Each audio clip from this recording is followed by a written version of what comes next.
Hello students. तो last class के अंदर हमने कंटेनर से रिलेटेड प्रॉब्लम्स की थी। अब आगे बढ़ते हैं, ग्राम्स लॉ ऑफ इफ्यूजन पर बात करते हैं। Grams law of effusion.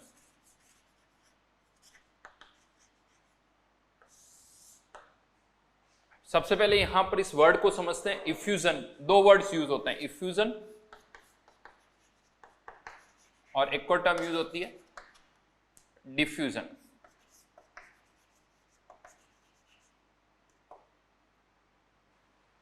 दोनों में डिफरेंस होता है। क्या डिफरेंस है? चलिए पहले इफ्यूजन बता देता हूं।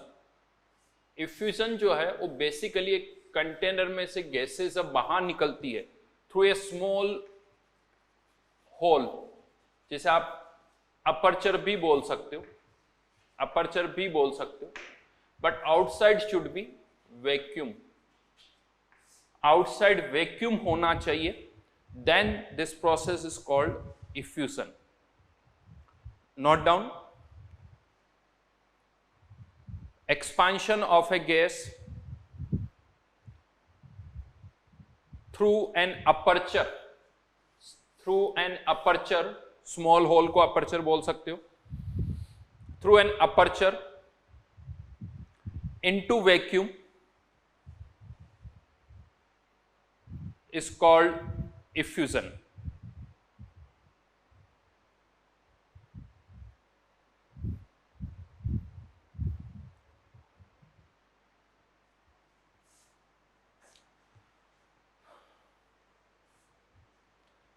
राइट लेकिन अब आउटसाइड अगर वैक्यूम नहीं है तो भी ये क्या कहलाता है? डिफ्यूजन। अपर्चर की साइज बड़ी है यानी बड़ा साइज का होल है, तब भी ये क्या कहलाएगा? डिफ्यूजन। यानी in rest all other cases हम इसे क्या बोलते हैं? डिफ्यूजन। इन जनरल डिफ्यूजन का मीनिंग पूछा जाता है तो सब नॉर्मली हम ये कहते हैं मिक्सिंग। मिक्सिंग को डिफ्यूजन बोला जाता है। और मिक्सिंग जरूर नहीं गैसेस की हो, गैसेस की भी हो सकती है, लिक्विड की भी हो सकती है। H2SO4 का सॉल्यूशन है, उसमें आप पानी डाल रहे हो, वो भी एक तरह का मिक्सिंग है, डिफ्यूजन है। वो भी एक कंटेनर में गैस है, दूसरे कंटेनर में कोई और गैस है, उनको आपने कनेक्ट कर दिया, वो भी एक तरह का डिफ्यूजन है। तो डिफ्यूजन इज बेसिकली मिक्सिंग कह सकते हो आप। तो जो यहां पर हमने डिफाइन किया इफ्यूजन, इफ्यूजन क्या होता है वो मैंने आपको बताया कि आउटसाइड शुड बी वैक्यूम। अब जहां तक हम बात करें ग्राहम्स लॉ की, तो ग्राहम्स लॉ जो एप्लीकेबल वो इफ्यूजन के लिए ही है। ये अलग बात है कि आगे चल के इफ्यूजन हो या डिफ्यूजन हो हर जगह हम लगा देते हैं, बट सही में ये किसके लिए एप्लीकेबल है? इफ्यूजन के लिए। राइट तो अब आगे बढ़ते हैं। ग्राहम्स लॉ ने, ग्राहम्स लॉ के थ्रू किसी कंटेनर में से अगर गैस इफ्यूज हो रही है, गैस अगर इफ्यूज हो रही है तो इसकी जो रेट ऑफ इफ्यूजन है, रेट ऑफ इफ्यूजन, जिसको हम कुछ इस तरह से डिफाइन करते हैं -dN/dt, this rate of effusion is equals to PA0/2πmRT⁻, where P pressure है, अंडरस्टूड है, A0 area of aperture, aperture का एरिया, बाकी सब कुछ नॉन है, m molecular mass of gas,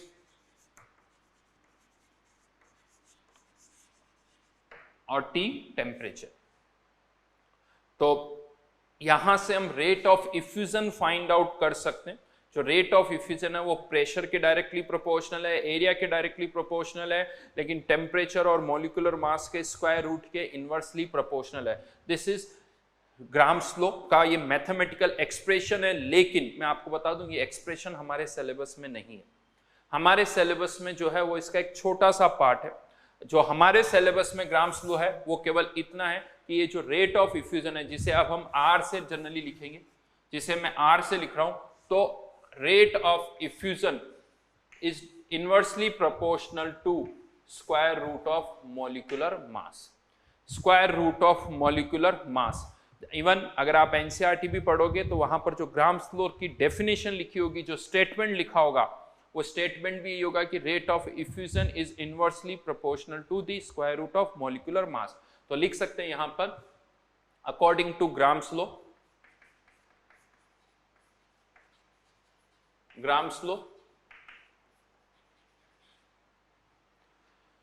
rate of effusion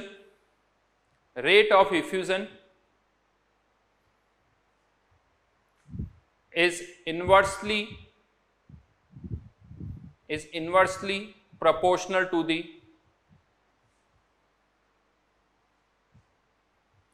square root of molecular mass.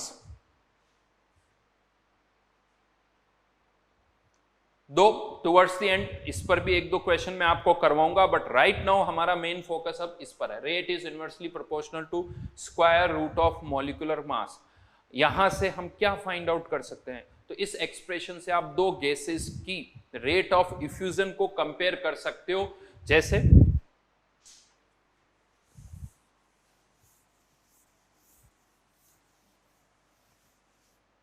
ये container है, इसमें कोई गैस है जिसका मॉलिक्यूलर मास है A, इसमें कोई और गैस है जिसका मॉलिक्यूलर मास है B।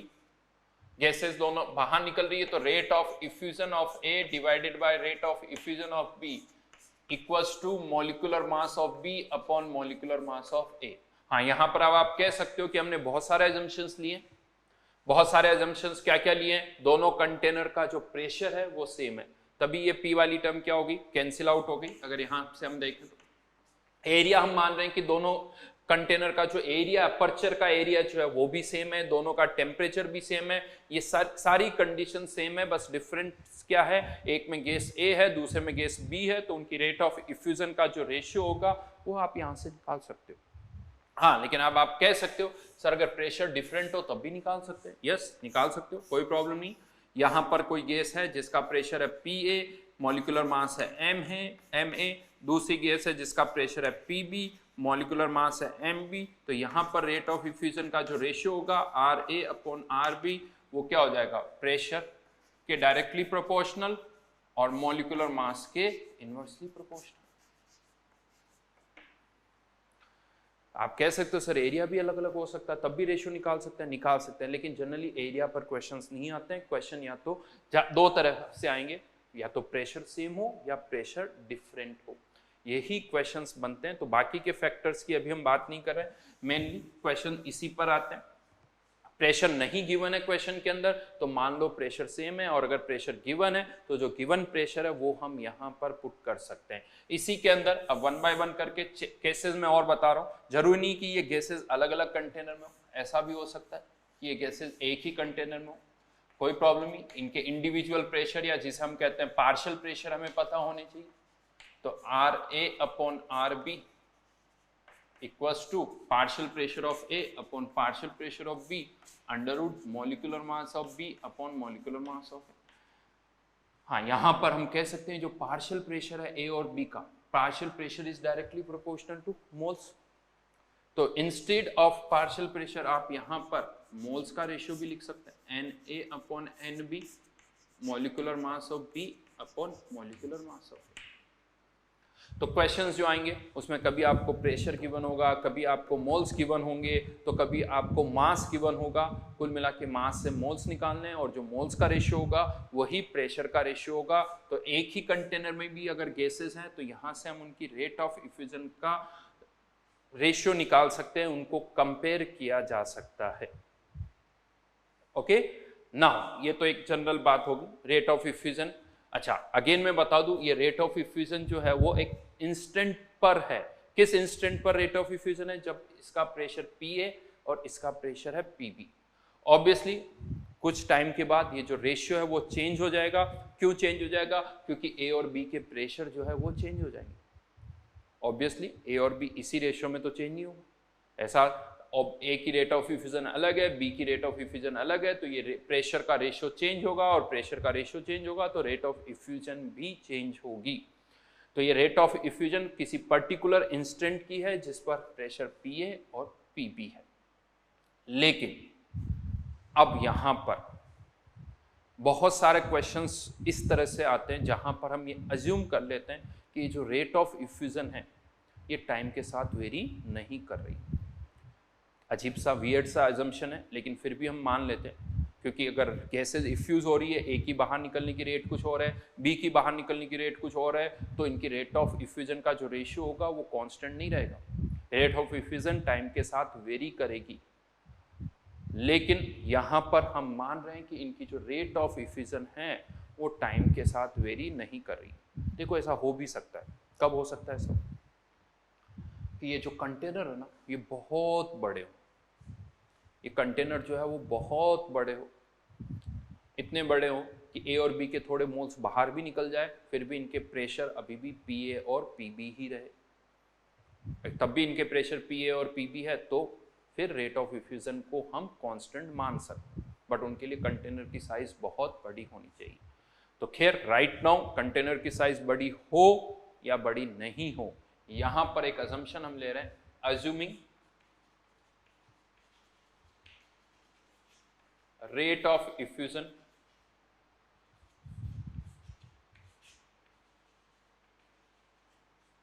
to be constant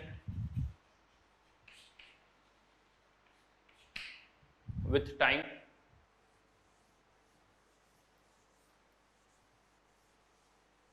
rate of effusion to be constant with time, यानी अब हमने मान लिया कि टाइम के साथ रेट जो है वो चेंज नहीं हो रही है।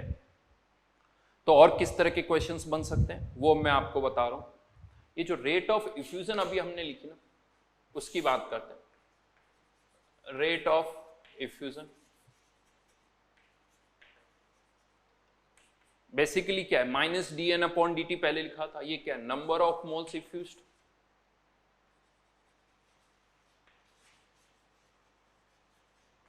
डिवाइड बाय टाइम टेकन, यानी n1 अपॉन t1। ऑब्वियसली यहां पर हमने इस t1 टाइम इंटरवल में मान लिया कि रेट क्या है, कांस्टेंट है, जो कि सही नहीं है। सही एक्सप्रेशन तो dn अपॉन dt होता है, यानी स्मॉल टाइम इंटरवल के लिए रेट को आप क्या मान सकते हो, कांस्टेंट। तो हमने यहाँ पर t1 टाइम इंटरवल में उसको कांस्टेंट मान लिया, यानी रेट को हम कांस्टेंट मान रहे हैं, जो अजम्पशन हमने यहाँ पर लिया है। तो अब यहाँ पर और क्या चेंजेस हो सकते हैं, तो in this place R A upon R B की जगह N A upon T A, N B upon T B, P A upon P B, molecular mass of B upon molecular mass. हाँ लेकिन confuse मत हो जाना, किससे confusion होता है, इस Na और Nb से। ऐसा लगता है सर Na Nb तो अमोल्स अंदर के थे, नहीं, इसीलिए मैं यहाँ पर चलो इसको Na डैश और Nb डैश लिख देता हूँ। ये Na डैश और Nb डैश कौन से मोल्स है, जो बाहर निकल गए। Na Nb क्या है, जो कंटेनर के अंदर है, जो कंटेनर के अंदर है वो है Na Nb। Na डैश क्या, नंबर ऑफ मोल्स इफ्यूज जो कंटेनर से बाहर निकल गए हैं। लेकिन यहाँ पर फिर से कहूँगा, हम मान रहे हैं कि कंटेनर के अंदर से मोल्स बाहर निकल रहे हैं, लेकिन अंदर के मोल्स में कोई ज़्यादा चेंज नहीं हो रहा है, उनका प्रेशर, उनके मोल्स जो है वो ऑलमोस्ट कांस्टेंट है। तो यहाँ पर अगर आप इसको लिखते भी हो, अभी भी लिख सकते हैं Na upon Nb under root Mb upon Ma, जहाँ पर Na और Nb जो है वो इनिशियल मोल्स हैं, Na और Nb जो है वो इनिशियल मोल्स है कंटेनर के अंदर। अब यहां पर इंस्टेड ऑफ मोल्स आप वॉल्यूम से भी रिलेट कर सकते हो, जो मोल्स बाहर निकले हैं वो डेफिनेटली कुछ ना कुछ वॉल्यूम ऑक्यूपाई करेंगे, तो इसको आप V1 अपॉन T1 भी लिख सकते हो।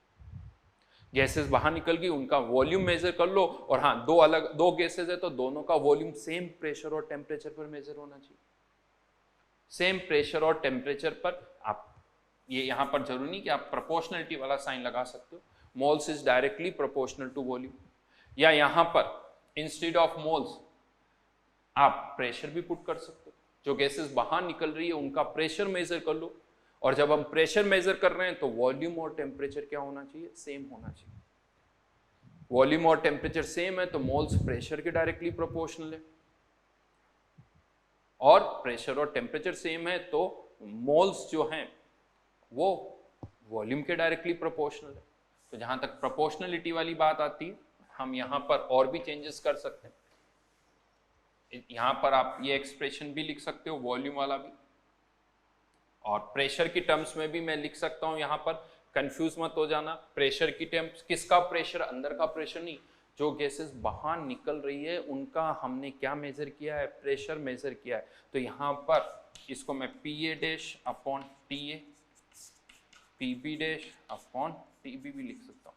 लिख लेना वहां पर PA डैश क्या है, pressure of effused gas, pressure of effused gas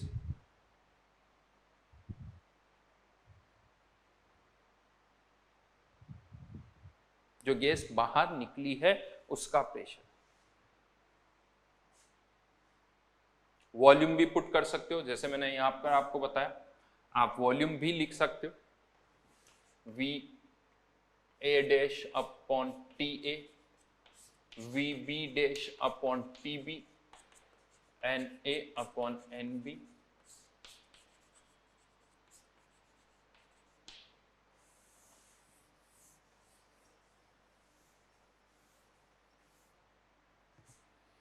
even जो रेट ऑफ इफ्यूजन होती है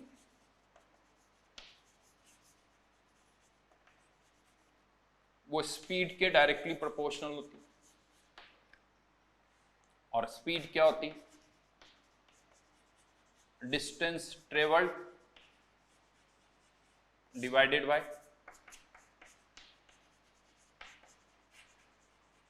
टाइम टेकन। तो यहां पर DA upon TA, distance travelled भी आप लिख सकते हो, DB upon TB, PA upon PB under root MP upon N। कुछ नहीं है, अलग अलग तरीके हैं जिस पर क्वेश्चंस बनते हैं। किसी क्वेश्चन में आपको मोल्स की बनोगे, किसी क्वेश्चन में आपको मोल्स जो इफ्यूज्ड हुए हैं उनका रेशियो फाइंड आउट करना होगा, किसी क्वेश्चन में जो गैस इफ्यूज्ड हुई है उनका प्रेशर का रेशियो निकालना होगा, या किसी में डिस्टेंस ट्रेवल्ड का रेशियो निकालना होगा। तो इसी तरह, या किसी एक की डिस्टेंस दे रखी है तो दूसरे की डिस्टेंस ट्रेवल निकालनी है, किसी एक का प्रेशर दे रखा है तो किसी दूसरे का प्रेशर निकालना होगा, किसी एक का वॉल्यूम दे रखा है तो किसी दूसरे का वॉल्यूम निकालना होगा। यानी कोई एक अननोन होगा जो हम यहां से फाइंड आउट कर सकते हैं।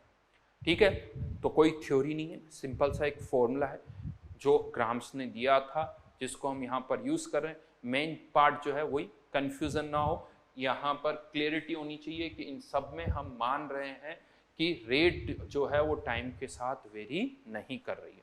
चलिए कुछ क्वेश्चंस कर लेते हैं।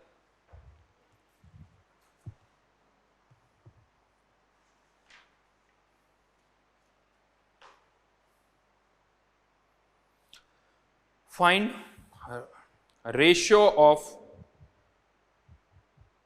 rate of effusion of helium to SO2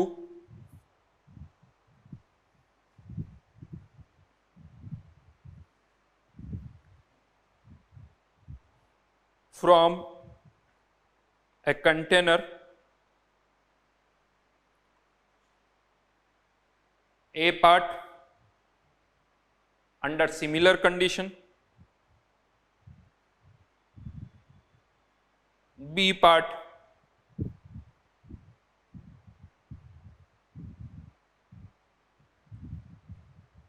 from a container containing these gases in 1:2 mass ratio, 1:2 mass ratio,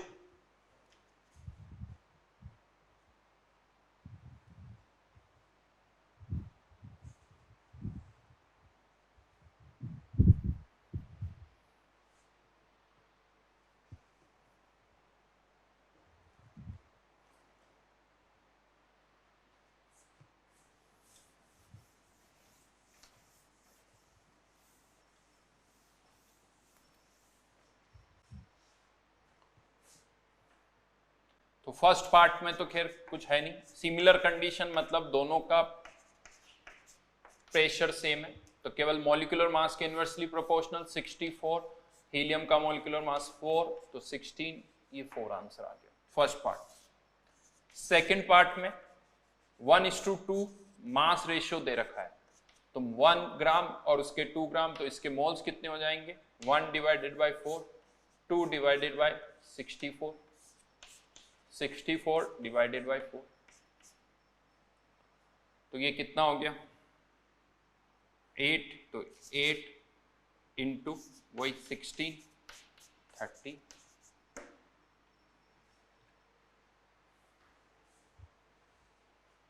ठीक है, लिखिए एक और क्वेश्चन लिखिए। 100 ml of oxygen is effused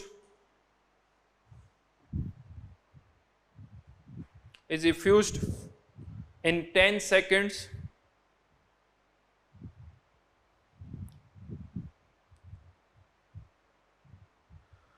from a container.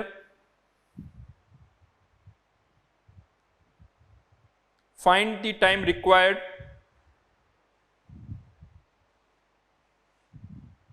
to effuse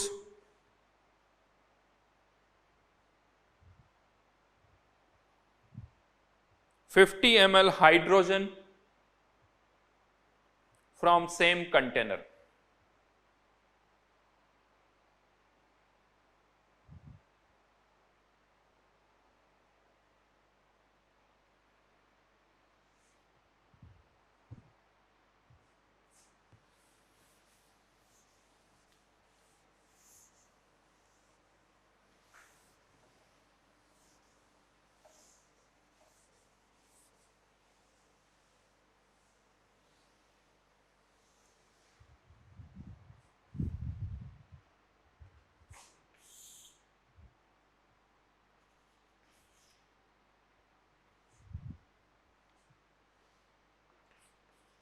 hundred ml में time लगा 10 second. 50 ml hydrogen के लिए टाइम निकालना है। सेम कंटेनर, कुछ और इंफॉर्मेशन नहीं है तो मान लेते हैं मॉलिक्यूलर मास ये ऑक्सीजन डिवाइड बाय हाइड्रोजन, तो हाइड्रोजन का molecular mass 2 divided by 32, 1/4, 10, 40,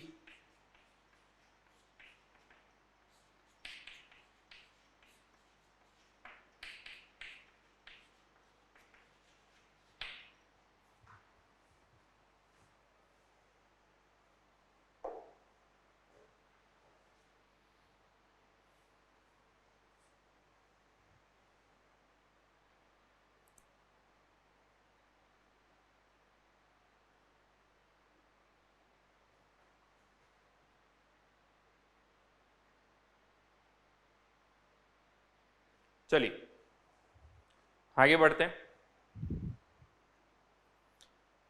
A classroom consists of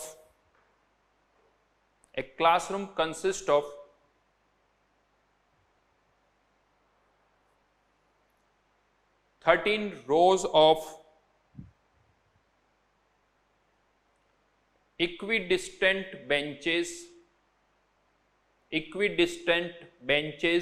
सबकी बीच की डिस्टेंस बराबर है। equidistant benches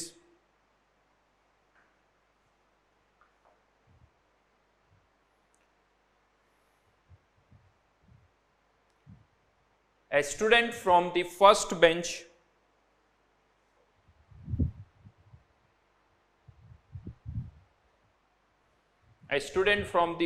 bench releases N2O क्या होती है N2O? Yes, laughing gas.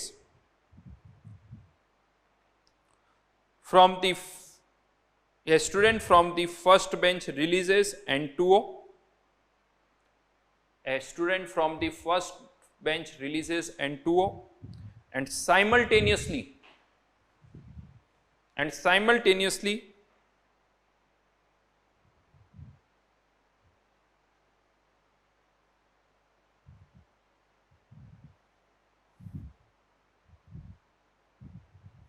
A student from the last bench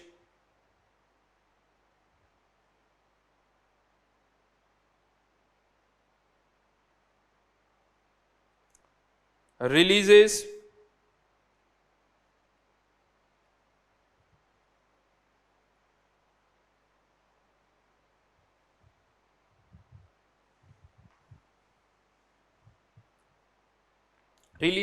tear gas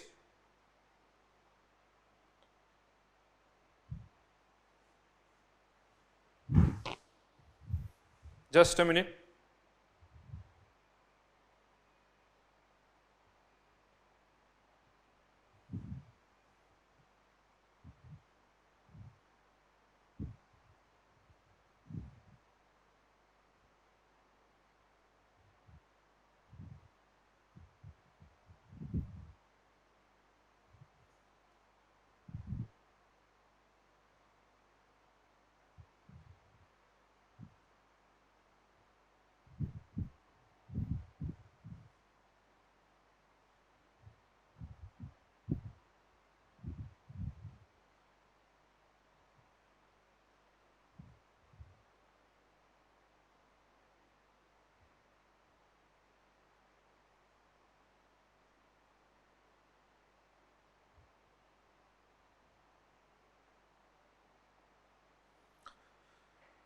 C7 H5 OBr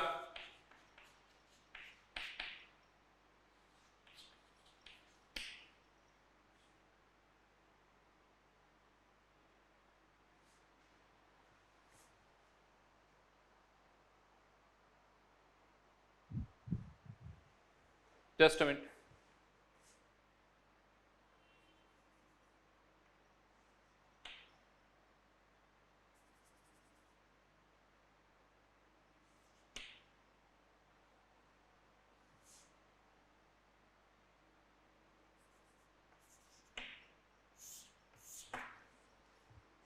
ये फॉर्मूला लिखो C6H8OBr टीयर गैस आंसू gas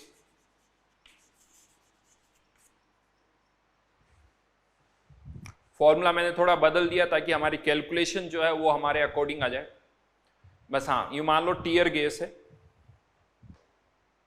from the last bench under similar conditions find the bench at which students start laughing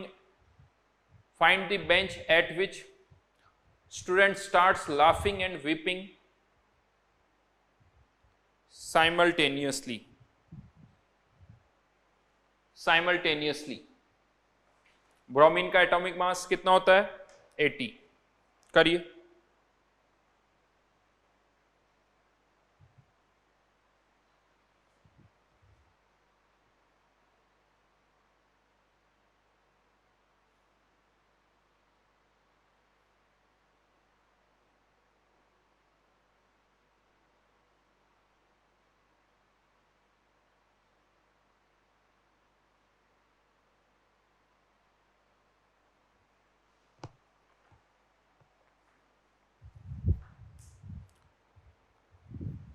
front से बताना है कौन सी bench होगी front से eight which student starts laughing and weeping simultaneously.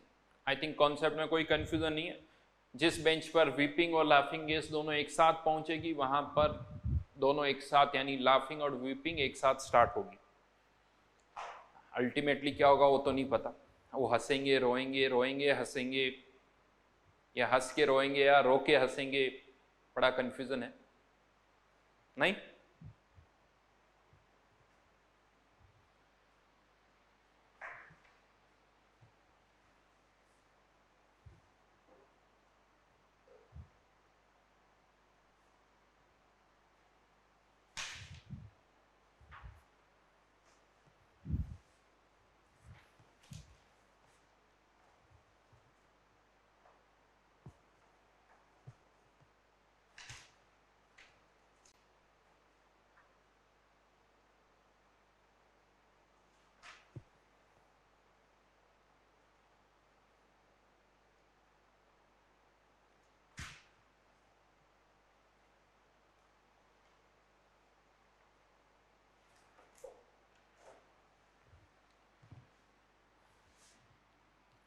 गड़बड़ कहाँ होती है वो मैं बता दूं। यहां पर 13 रोज ऑफ बेंचेस बोला है, 3 3 6 3 9 2 11 12 13। अगर इन दो बेंच के बीच की डिस्टेंस x है तो फर्स्ट और लास्ट बेंच के बीच की डिस्टेंस कितनी होगी? फर्स्ट और लास्ट बेंच के बीच की डिस्टेंस 12x होगी। x x x करते जाओ तो टोटल जो डिस्टेंस आएगी वो 12x होगी। अब मान लेते हैं कोई एक गैस x डिस्टेंस ट्रेवल कर रही है, या कुछ भी मान लो, x मानना है तो x मानो, नहीं तो अगर मैं इसको 1 मीटर मान लूंगा ज्यादा अच्छा है, तो ये कितने मीटर हो जाएगी? 12 मीटर।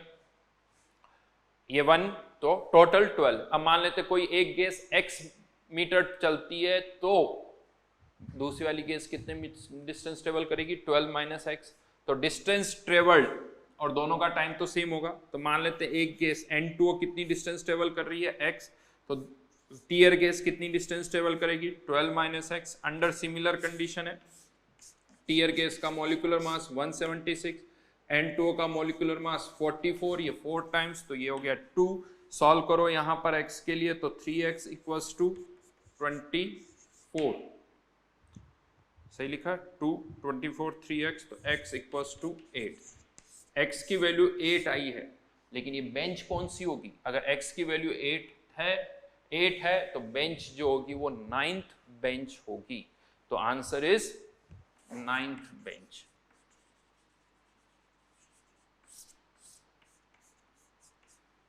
समझ गए होंगे 9th क्यों? क्योंकि x 8 है। 1 मीटर अगर x आंसर 1 मीटर आता तो सेकंड बेंच, 2 मीटर आता तो थर्ड बेंच, तो अगर 8 मीटर है तो 9th बेंच। ठीक है, बड़ा ही सिंपल सा पार्ट है, कुछ नहीं इसके अंदर। ग्राम्स तो बहुत ही सिंपल सा है। देन अब यहां पर कुछ और क्वेश्चंस की अगर हम बात करें तो यहां पर दो गैसेस को सेपरेट करने के लिए भी आप effusion, grams law of effusion को यूज कर सकते हो। कैसे दो गैसेस को हम सेपरेट कर सकते हैं वो मैं बता रहा हूं यहां पर। पहले कोई एक सिंपल सा एग्जांपल ले लेते हैं। जैसे इस कंटेनर के अंदर CH4 भी है और हीलियम है। CH4 और हीलियम है, 1 मोल इसका भी और इसका भी 1 मोल, और हम इन दोनों को सेपरेट करना चाहते हैं। तो क्या किया हमने, यहां से हमने पहले ये वॉल था, बंद था, यहां पर भी वॉल्व है, ये भी वॉल्व है, जो इसको बंद किया हुआ है। वॉल मतलब स्मॉल अपर्चर आप जिसे कह सकते हो। हमने क्या किया, इस वॉल को ओपन किया तो गैसेस यहां से यहां क्या होगी? इफ्यूज होगी, इफ्यूज होगी। लेकिन डेफिनेटली हीलियम का मॉलिक्यूलर मास कम है तो उसकी जो रेट ऑफ इफ्यूजन होगी वो CH4 से ज्यादा होगी, वो CH4 से ज्यादा होगी। तो helium upon CH4, molecular mass of CH4 जो कि कितना है 16, molecular mass of CH4 upon molecular mass of helium, ये रेशियो 16 अपॉन 4, तो ये कितना आ गया 2। तो ये क्या है? रेट ऑफ इफ्यूजन का रेशियो। अब रेट ऑफ इफ्यूजन यानी इस कंटेनर के अंदर हीलियम और CH4 के जो मोल्स का रेशियो होगा सेम टाइम में, तो इसे रेट ऑफ इफ्यूजन को हम मोल्स की टर्म में लिख सकते हैं। तो moles of helium divided by moles of CH4, ये इस कंटेनर में एक इफ्यूजन के बाद, तो मैं इसे यहां पर 1 लिख रहा हूं, ये पावर 1 है। पावर 1 का मतलब यहां पर after 1 effusion step, after 1 effusion step ये रेशियो कितना आया 2। यानी अब इनिशियली यहां पर मोल्स 1:1 के रेशियो में थे, लेकिन यहां पर अब हीलियम और CH4 के मोल्स का रेशियो 2:1 है। यानी हीलियम का परसेंटेज बढ़ गया। हीलियम का परसेंटेज जितना यहां था उससे ज्यादा हो गया। यहां पर बाई मोल्स देखे तो दोनों 50-50% थे, यहां पर अब हीलियम के मोल्स 2 है, CH4 का 1 है, 2:1 के रेशियो में आ गया। हाँ, लेकिन यहां पर मैं फिर से बता दूं, एक अजम्पशन हमने लिया है और वो अजम्पशन ये लिया है कि टाइम के साथ रेट ऑफ इफ्यूजन में कोई चेंज नहीं हो रहा है, जो कि प्रैक्टिकली वैलिड नहीं होगा, बट उस अजम्पशन के साथ हम यहां पर कर रहे हैं। तो जो लाइटर गैस है उसका परसेंटेज बढ़ गया। अब इस वॉल को बंद कर दो और इस वॉल को ओपन करके इसको नेक्स्ट कंटेनर से कनेक्ट कर दो। अब ऑलरेडी यहां पर मोल्स का रेशियो 2:1 है, यहां पर हीलियम और CH4 के मोल्स का रेशियो और ज्यादा होगा, यानी हीलियम का परसेंटेज और ज्यादा इंक्रीज हो जाएगा। वो आप निकाल सकते हो, वो आप निकाल सकते हो। तो अब मैं यहां पर एक जनरल फॉर्मूला डिराइव कर रहा हूं। ये तो पर्टिकुलरली हमने हीलियम और इसके लिए ले लिया, अब मैं एक जनरल फॉर्मूला यहां पर डिराइव करने जा रहा हूं।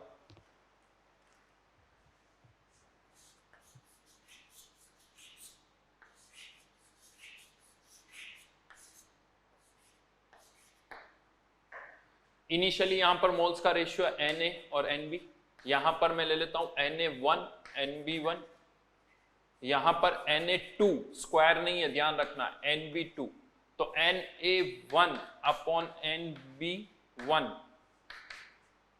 प्रेशर मोल्स के डायरेक्टली प्रोपोर्शनल, तो Na upon Nb molecular mass of B upon molecular mass of A।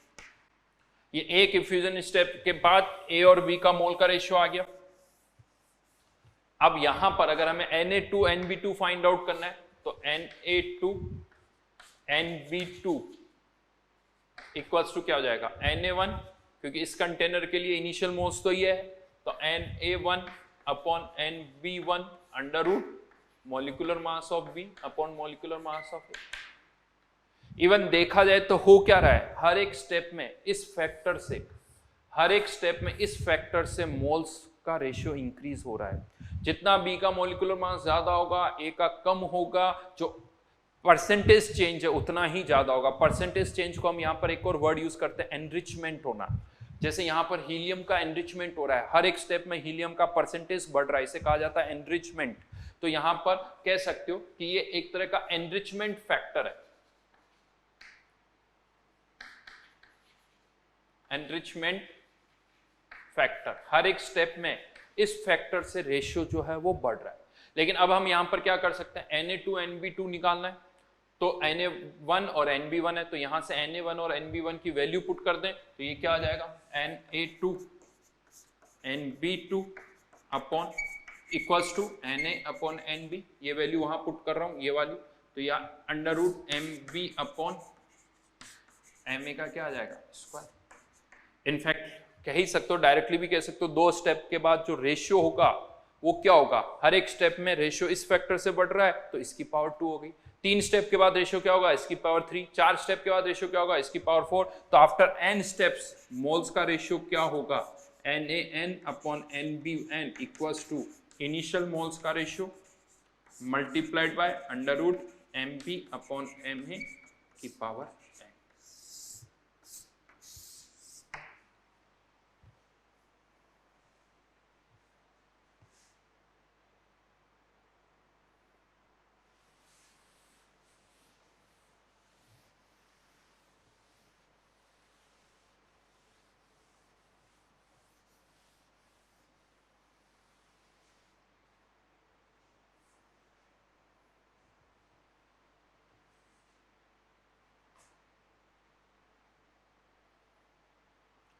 तो n क्या है यहां पर, power n, number of effusion steps.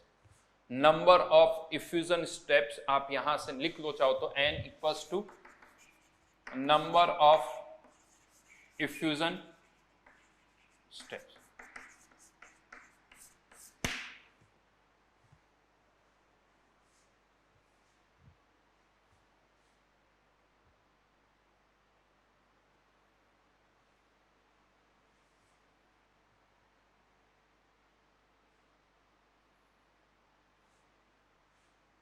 ठीक है,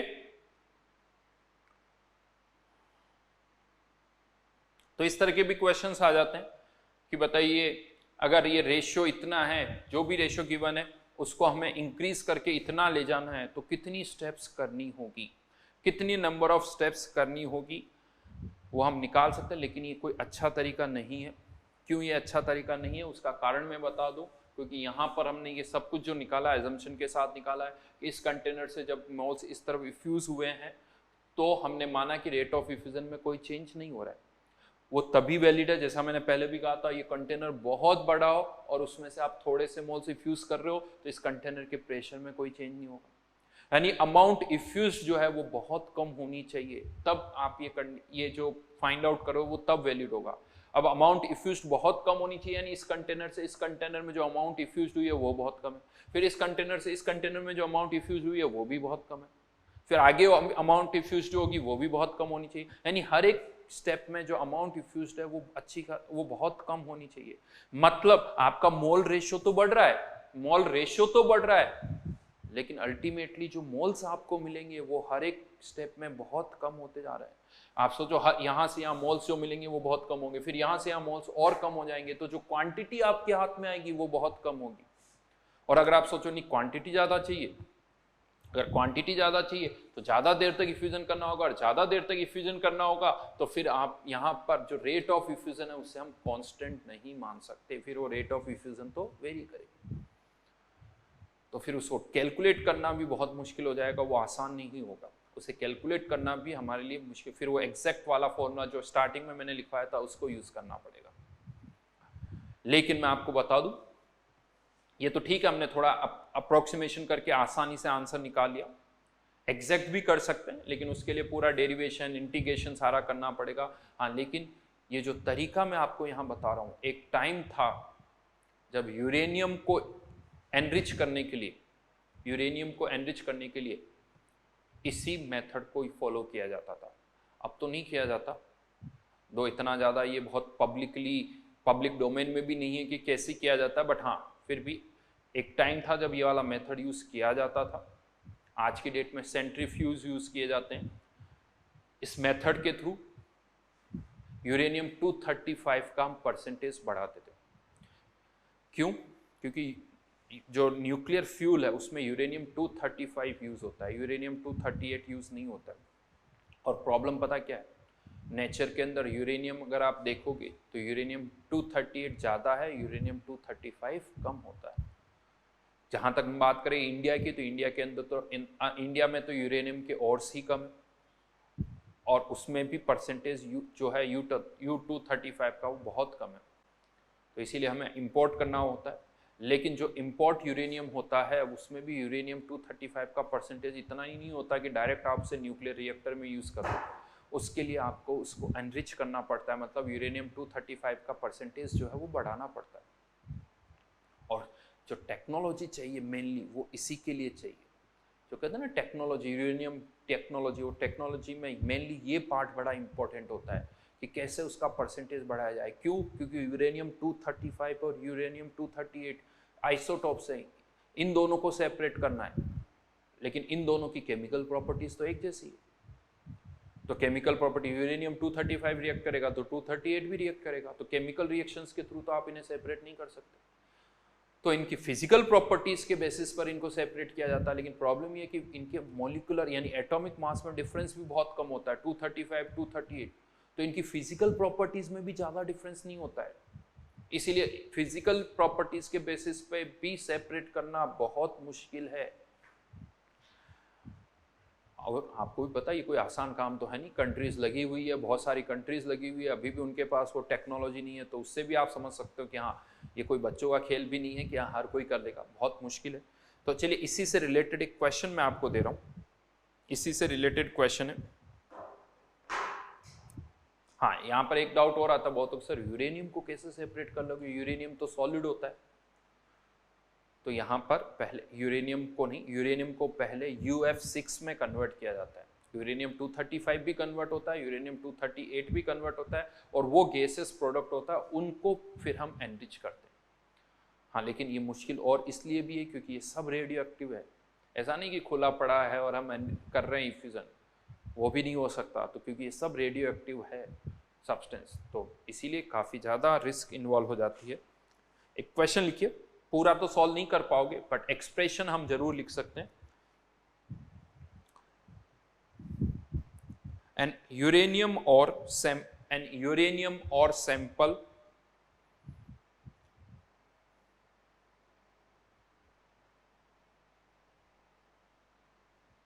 contains uranium 235 and uranium 238 in 1:9 mole ratio,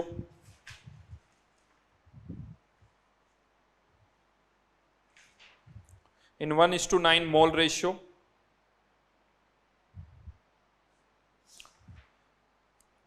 if relative rates of effusion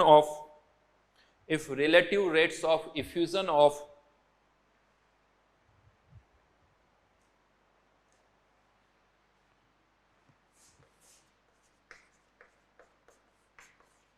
U235 F6 and U238 F6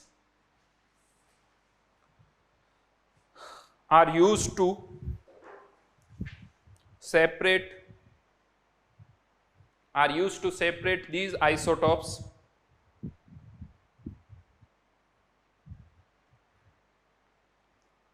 खैर mole ratio मैंने दिया है, तो जो U235 और 236 का मोल रेशियो है वही इनका भी होगा, तो वो मोल रेशियो दोनों का सेम है।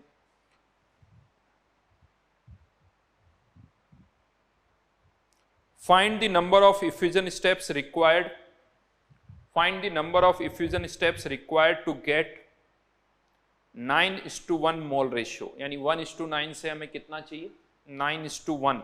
आपको बताना है कितनी इफ्यूजन स्टेप्स लगेगी।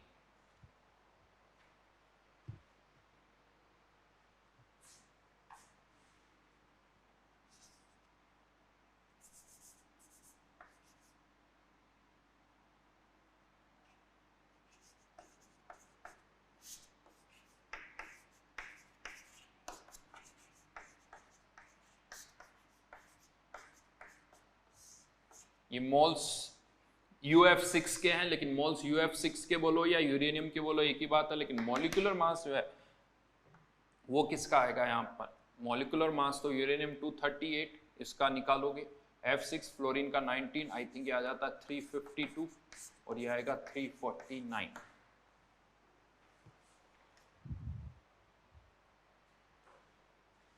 की पावर n। इनिशियली रेशियो कितना दे रखा है, ये 9, यानी सॉरी ये तो गलत लिख दिया मैंने, ये तो 235 ही होगा और ये 230।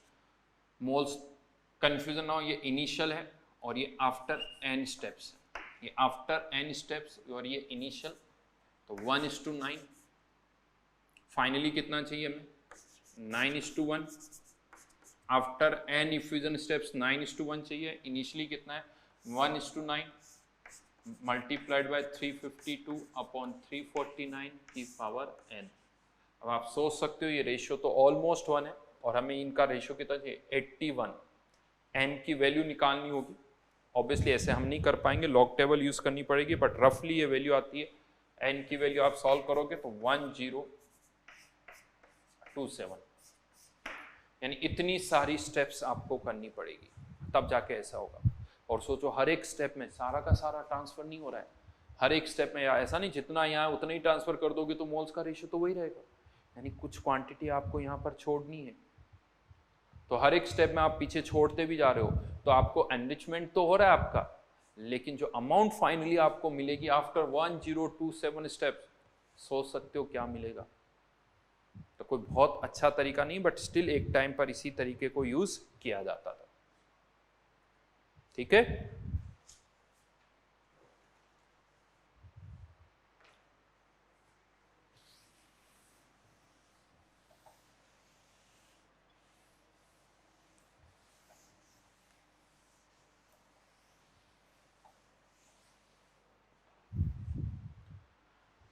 देन लास्ट में एक छोटा सा पार्ट हम कर लेते हैं जिसमें हम एग्जैक्ट इन रेट को काउंट कर रहे हैं। इंस्टेंटेनियस रेट के बजाय एग्जैक्ट रेट हम कंसिडर करेंगे। तो जो ग्राम्स लो था,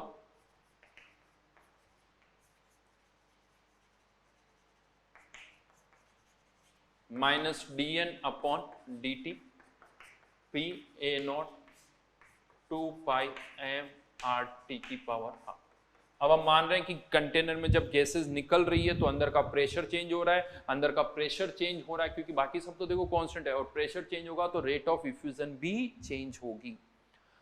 तो रेट कैसे टाइम के साथ वेरी करेगी ये हमें फाइंड आउट करना है, तो उसके लिए इसको इंटीग्रेट करना होगा। लेकिन यहाँ पर ये जो P है ये वेरी कर रहा है, इसको इंटीग्रेट करना होगा, तो इस P को भी हमें किसकी टर्म में पुट करना होगा, मोल्स की टर्म में। तो बड़ा आसान है, कह सकते हो P equals to nRT/V। T constant है, कंटेनर का वॉल्यूम कांस्टेंट है, तो minus dN upon dt equals to, मैं इसकी जगह पुट कर रहा हूँ माइनस, सॉरी यहाँ पर N R T A not upon V 2 pi M R T की power half minus D N upon N, इस एन को तो मैं इधर लेके आ गया। अब यहाँ पर कुछ आर टी, यहाँ पर भी आर टी, यहाँ पर भी है, तो ये आर टी की अपॉन 2 पाई एम की पावर हाफ हो जाएगा A not V into D T. ये कैपिटल टी टेम्परेचर है, स्मॉल टी टाइम है। यहाँ पर ये सारी टर्म्स कांस्टेंट है। इसको मैं किसी सी से पुट कर देता हूँ और इसको इंटीग्रेट कर दें तो L N T upon N not. N not initial moles है, एन टी टाइम टी पर मोल्स है, माइनस साइन उधर ले गए तो सी डी टी का इंटीग्रेशन टी, तो N T equals to N not E की पावर माइनस सी टी। जहाँ पर सी किसको पुट किया आपको पता है, इसको हमने सी पुट किया है, तो याद रखिए।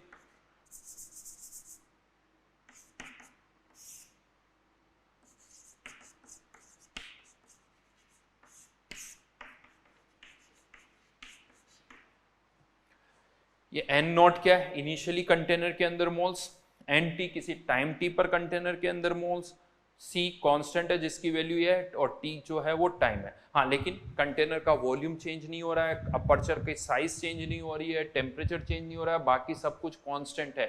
मतलब चेंज क्या हो रहा है, मोल्स, और उसके कारण क्या चेंज हो रहा है, प्रेशर। तो यहाँ पर अगेन अब आप चाहो तो इसे मोल्स की जगह प्रेशर की टर्म्स में भी पुट कर सकते हो, क्योंकि मोल्स जो है वो डायरेक्टली प्रेशर के प्रोपोर्शनल है। मोल्स जो है डायरेक्टली प्रेशर के प्रोपोर्शनल, अगर आप ऐसे चाहो तो ऐसे लिख दो, P T V upon R T, P not V upon R T E की पावर माइनस सी टी। ये टर्म कैंसिल आउट हो जाएगी, तो P T equals to P not E की power minus C T. Initially ये P not initial pressure है, time T पर pressure आ गया कि टी टाइम के बाद कंटेनर का प्रेशर कितना रहेगा अगर गैसेस डिफ्यूज हो रही है, तो वो आप यहां से फाइंड आउट कर सकते हो। और अब अगेन आपको किसी टाइम पर rate of effusion find out करनी है किसी भी टाइम पर, तो वो भी हम निकाल सकते हैं यहां से। ये एन टी, या इसको डिफरेंशिएट कर लीजिए, इसको आपको डिफरेंशिएट करना होगा, तो उसको आपको किसी भी टाइम पर आप रेट ऑफ या फाइंड आउट कर सकते हो। इसको मैं डायरेक्टली भी लिख सकता हूं, minus D N upon D T. इसको डिफरेंशिएट करके भी कर सकते हो आप। एन नॉट माइनस, सॉरी ये माइनस इधर आ गया, नहीं तो पहले D N upon D T minus N not C E की power minus C T. Obviously C की वैल्यू पुट करनी होगी, माइनस साइन इधर लेके आ जाए, तो this is what is rate of diffusion, D N upon D T N not C E की power minus rate of diffusion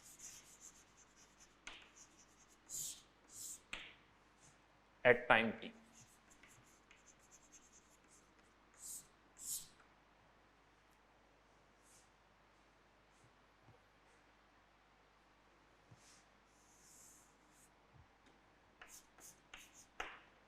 ये टी टाइम के बाद प्रेशर है, ये टी टाइम के बाद मोल्स है, टी टाइम पर कह दो या टी टाइम के बाद कह दो, और ये टी टाइम पर रेट ऑफ इफ्यूजन है।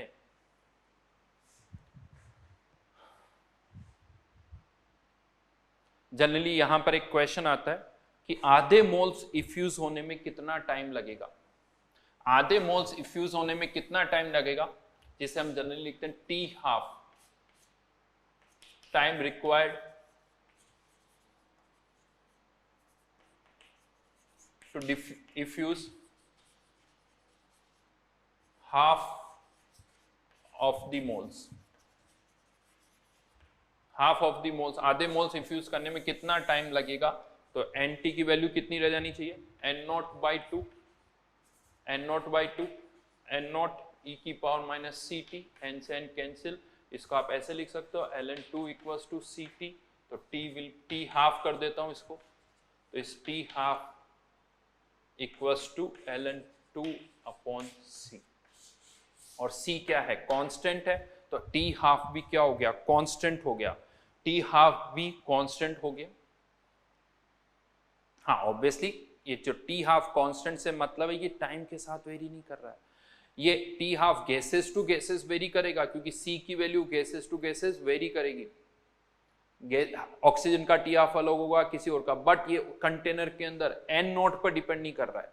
एक कंटेनर आपने लिया ऑक्सीजन के, उसके अंदर 10 मोल है, उसी साइज का एक और कंटेनर लिया, उसके अंदर ऑक्सीजन के 20 मोल्स है, तो दोनों के 50% मोल्स इफ्यूज होने में जो टाइम लगेगा वो सेम लगेगा। मतलब आप इसे यूं कह दो 20 से 10 होने में, 10 से 5 होने में, 5 से 2.5 होने में जो टाइम लगेगा वो उतना ही लगेगा। 50% मोल्स इफ्यूज होने में जो टाइम होगा वो सेम होगा।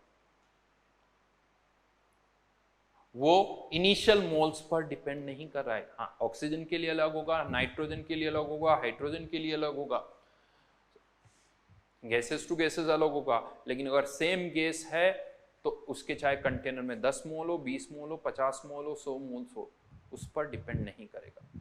तो एक लाइन चाहो तो लिख सकते हो T half is independent of